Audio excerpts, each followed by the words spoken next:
بسم اللہ الرحمن الرحیم. ناظرین، میں ہوں عمران یعقوب خان اور آپ دیکھ رہے ہیں میرا یوٹیوب چینل عمران یعقوب خان. ناظرین، آج جس ہستی کے ساتھ، جس شخصیت کے ساتھ میں یہاں پہ بیٹھا ہوں، جس دن میں نے یہ چینل بنایا تھا اس دن سے میری خواہش تھی کہ میں ان کے ساتھ بیٹھوں، ان کی شخصیت کے بارے میں، ان کے کیریئر کے بارے میں اور مختلف ان کے زندگی کے جو مشہور واقعات ہیں ان کے بارے میں ڈسکس کروں. جی، میری مراد ڈاکٹر شاہد مسعود صاحب ہے. ڈاکٹر صاحب بہت شکریہ، بڑی نوازش آپ نے ٹائم دیا. بہت شکریہ. اور ڈاکٹر صاحب، میں یہ جاننا چاہوں گا، بلکہ میرے سے زیادہ لوگ یہ جاننا چاہتے ہیں، ویور یہ جاننا چاہتے ہیں کہ ڈاکٹر شاہد مسعود کون ہے؟ ڈاکٹر شاہد مسعود کو اگر خود پتہ ہوتا کہ وہ کون ہے تو وہ آپ کو میرے خیال سے بہت سادہ الفاظ میں سمجھا سکتا، لیکن یہ میں بالکل حقیقت آپ کو بتا رہا ہوں کہ میں نہیں جانتا کہ میں کون ہوں. اور میرا خیال ہے انسان کو سمجھ نہیں آتا، اپنا نہیں سمجھ آتا انسان کو. پوری زندگی وہ تلاش اپنے آپ کو ڈھونڈتے ڈھونڈتے، دوسروں کو ڈھونڈتے ڈھونڈتے، ہم کہاں پہ ہیں، ہم کیوں ہیں، ہم کیا کر رہے ہیں، ہم اچھے ہیں، ہم برے ہیں، یہ اچھا ہے، یہ برا ہے، یہ دنیا کیوں ہے، کیا، یہ سوچتے سوچتے انسان کی زندگی گزر جاتی ہے. تو وہ اپنے آپ کو سمجھنا یا اپنے آپ کو پانا، تو یہ تو ایک ایسی بات ہے جس کو میرا نہیں خیال کہ کوئی بھی دنیا میں ایسا شخص ہو جو کہے کہ میں نے اپنے آپ کو سمجھا ہے، اپنے آپ کو پا لیا. تو میں بھی کہیں آپ سمجھیں کہ بھٹک رہا ہوں اپنے آپ کو سمجھنے کی تلاش میں. اور جتنی زندگی گزر گئی، آگے زندگی بھی جتنے سانس لکھے ہیں اپنے آپ کو ڈھونڈتے ڈھونڈتے گزر جائے گا. لیکن ڈاکٹر صاحب، آپ کے بارے میں جو ایک تاثر ہے وہ تو یہ ہے کہ آپ تو بھٹکے ہوئے جو لوگ ہوتے ہیں انہیں منزل کا راستہ دکھاتے ہیں، انہیں صحیح اپنے تجزیے کے ذریعے سے، اپنے خیالات کے ذریعے سے، اپنے علم کے ذریعے سے ان کو صحیح سمت دکھاتے ہیں.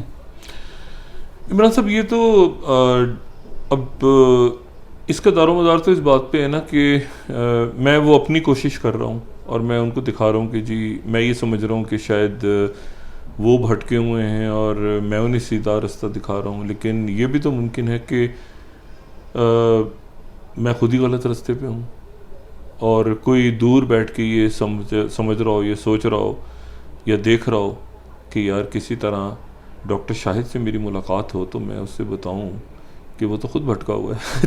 تو یہ چونکہ ایک آپ سمجھیں کہ اس کو یہ کمپیریٹیو ہے نا چیز. جیسے آپ کسی کو کہیں کہ یہ آدمی اچھا ہے تو وہ اس سے بھی اچھا کوئی ہوگا نا، تو اس سے بھی کوئی، تو یعنی میں کہیں درمیان میں آپ سمجھ لیں کہ کوشش ایک ہوتی ہے کہ یار جو بات سمجھ میں آ جائے تو وہ دوسروں کو بتائی جائے. لیکن پھر وہ لوگ بھی تو ہیں نا جن سے ہم نے کچھ سمجھنا ہے اور آگے بڑھنا ہے. تو بس یہی انسان ہے.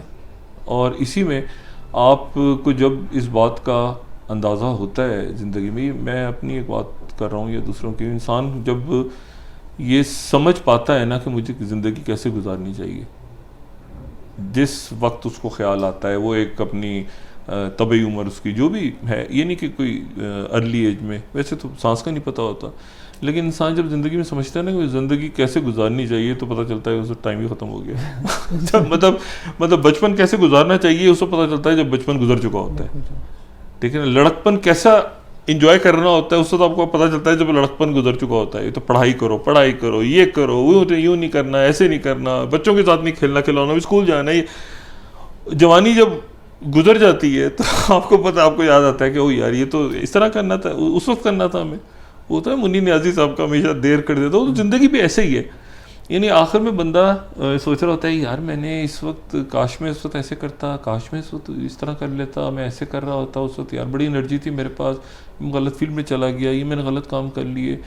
تو وہ تو خود ہی بھٹکتے بھٹکاتے جب ہم ایک جگہ پہنچ جاتے ہیں اور خود ہی سوچ رہے ہوتے ہیں کہ یار یہ ہم نے اس وقت کیا غلطیاں کی اور اللہ پاک ہمیں ہدایت دے ابھی بھی. اور لیکن اس وقت ہم یہ سمجھ رہے تھے کہ ہم ٹھیک کر رہے ہیں، اس وقت ہم یہ سمجھ رہے ہیں کہ ہم بھی ٹھیک کر رہے ہیں. تو پھر بندہ کیا دوسرے کو کیا سمجھائے گا. تو کئی دفعہ تو آپ راہ چلتے لوگوں سے، عام لوگوں سے آپ ملتے ہیں اور ان سے بہت کچھ سیکھ لیتے ہیں، بچوں سے آپ بہت کچھ سیکھ لیتے ہیں. ابھی بھی میں کبھی یہ دیکھتا ہوں کہ بچے لائن لگا کے کھڑے ہوئے ہیں کسی جگہ پہ ڈسپلن کے ساتھ، تو میں کہتا ہوں یار یہ کتنے کیا زبردست دور ہوتا تھا. دیکھو یہ بچے کم سے کم اسکول کے بچے ہیں, ڈسپلن میں کھڑے تو ہیں نا, لیکن میں شاید اس طرح سے لائن میں ابھی کھڑا ہو جاؤں لگ کے تو میں بے چین ہونا شروع ہو جاؤں گا, یار نہیں یار لائن توڑ کے آگے جانا ہے میں نے. تو یہ ہے بس, یہ زندگی ہوتی ہے. تو بس اسی میں سفر میں بس ڈاکٹر صاحب کون سی ایسی شخصیت ہے جس نے زندگی میں آپ کو سب سے زیادہ متاثر کیا؟ بہت سارے لوگ, بہت سارے لوگ. والدہ, والد, کیونکہ ظاہر ہے کہ آپ کی پہلی تو وہیں سے ایجوکیشن ہوتی ہے. اور میں ایک مڈل کلاس کہہ لیں آپ یا لوور مڈل کلاس کہہ لیں, میں کوئی بہت کسی امیر کبیر خاندان میں نہیں پیدا ہوا. لیکن یہ ہے کہ وہاں سے ایک چیز, میرے والد بھی کام کرتے تھے اور میری والدہ بھی کام کرتی تھیں. میری والدہ پڑھاتی تھیں اسکول میں, پھر اس کے بعد کالج میں, پھر یونیورسٹی میں. تو وہ دونوں کام کرتے تھے. میرے والد بھی کام کرتے تھے, میری والدہ بھی کام کرتی تھیں, تو ہمارا گھر چلتا تھا. تو اور میری والدہ جو ہیں وہ اولڈ راوین اور گورنمنٹ کالج لاہور اور پنجاب یونیورسٹی ہے. تو وہ جو ہے وہ مطلب میں چونکہ میری زیادہ تعلیم کراچی میں تھی, تو ایک تو میں, حالانکہ میں وہاں ایک بہترین کالج ہے ڈی جے سائنس کالج, جہاں سے قدیر خان صاحب اور ادیب رضوی صاحب یہ سب پڑھے ہوئے ہیں, وہاں سے میں نے ایف ایس سی کی. لیکن میری والدہ جو ہیں وہ مجھے ساری زندگی اب تک یہ کہتی رہی ہیں کہ یہ تم گورنمنٹ کالج لاہور میں نہیں پڑھے نا پنجاب یونیورسٹی میں, تو مطلب تم نے جو ہے نا یہ تو تمہیں پتہ ہی نہیں کہ یہ کیا ڈی جے سائنس کالج اور یہ کراچی کے جو کالج ہیں اور تمہیں پتہ ہی کچھ نہیں. تو وہ جو ہے وہ ایک چونکہ گھر ایسا گھرانہ ایسا, میرے والد کا تعلق علی گڑھ سے, تو وہ ایک ایسا ماحول ملا. اور میرے دادا چونکہ علی گڑھ یونیورسٹی میں پڑھاتے تھے, تو وہ ایک ماحول ایسا ملا کہ وہ اس میں پھر پڑھائی اور پھر کیسے اپنے مطلب آگے جو ہے وہ کیسے جانا ہے زندگی میں اور ڈسپلن کیسے تھوڑا چھوٹا موٹا رکھنا ہے, تو وہ جو ہے نا وہ ایک ایسا ماحول ملا کہ ان کا بہت امپیکٹ ہوا. اچھا ڈاکٹر صاحب میڈیکل کیا آپ نے, ڈاکٹر بن گئے, اور پھر جرنلزم میں کیسے آ گئے؟ یہ مجھے جرنلزم تو میں نہیں کہوں گا, میڈیا اس کو میں شاید, کیونکہ جرنلزم تو اب لفظ تھوڑا سا میرا خیال ہے وقت گزرنے کے ساتھ ساتھ آبسلیٹ ہوتا جا رہا ہے. کیونکہ پہلے آپ دیکھیں نا جرنلزم پڑھایا جاتا تھا, پھر اس کے بعد ایک نیا لفظ آ گیا میس کام, ٹھیک ہے, تو میس کام پہ کنفیوژن کہ جرنلزم کچھ اور ہے تو میس کام کچھ اور ہے. تو پھر اس کے بعد سٹیزن جرنلزم آ گیا جو ہم کر رہے ہیں اس وقت بیٹھ کے. سٹیزن جرنلزم ہے کہ جی آپ سوشل میڈیا بھی ہے تو اس میں یوٹیوب بھی ہے, تو ٹویٹ بھی ہے, تو ویب سائٹس بھی ہیں. تو بات یہ ہے کہ سٹیزن جرنلزم کا مطلب یہ کہ ہر شخص کے پاس ہر شخص اپنی جگہ پہ, اور یہ میں آپ کو بتاؤں جو سٹیزن جرنلزم ہے, میں اس میں تھوڑا سا اپنا ایکسپیرینس بتاؤں, گزرے چند سالوں کی جو بڑی سٹوریز ہیں دنیا میں وہ سٹیزن جرنلزم کی مرہون منت ہے. مطلب مثال کے طور پہ یہ جو ہم بیٹھے ہوئے ہیں اور ابھی آپ سے میں بات کر رہا ہوں, اب مجھے نہیں پتا یہ جرنلزم ہے یہ کیا ہے, لیکن آپ یہ دیکھیں کہ یہ جو اسی ٹیکنالوجی کے ساتھ سب سے بڑی اگر اسٹوری اگر آپ کہیں پچھلے 20 سالوں میں پری یوٹیوب, تو وہ صدام حسین کی پھانسی ہے. جب صدام حسین کو پھانسی دے رہے ہیں تو موبائل ٹیلی فون سے اس کی تصویریں اتاری جا رہی ہیں, ٹھیک ہے نا, وہاں کوئی کیمرہ نہیں ہے, وہاں کوئی صحافی نہیں ہے, لیکن وہ فوٹیج جو ہے وہ سٹیزن جرنلزم میرے خیال سے شاید ہم ایک بڑی سٹوری پہلی سٹیزن جرنلزم کی کہہ سکتے ہیں جو فون سے سامنے آتی ہے.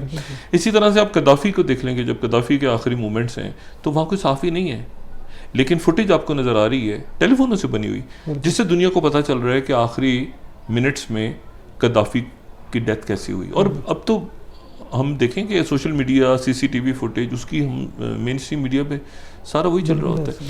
تو اس لیے میں اس کو یوں کہوں گا کہ ہم میڈیا کی طرف آ گئے. اور بس مشرف صاحب نے ایک دفعہ پوچھا تھا کہ ڈاکٹر صاحب آپ نے ساری زندگی جو ہے یہ میڈیسن پڑھی اور میڈیکل کی تعلیم حاصل کی, تو آپ اپنی فیلڈ چھوڑ کے یہ دوسری فیلڈ میں کیسے آ گئے؟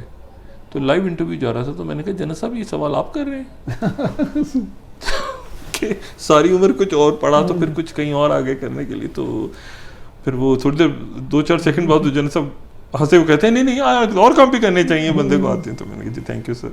بالکل سر.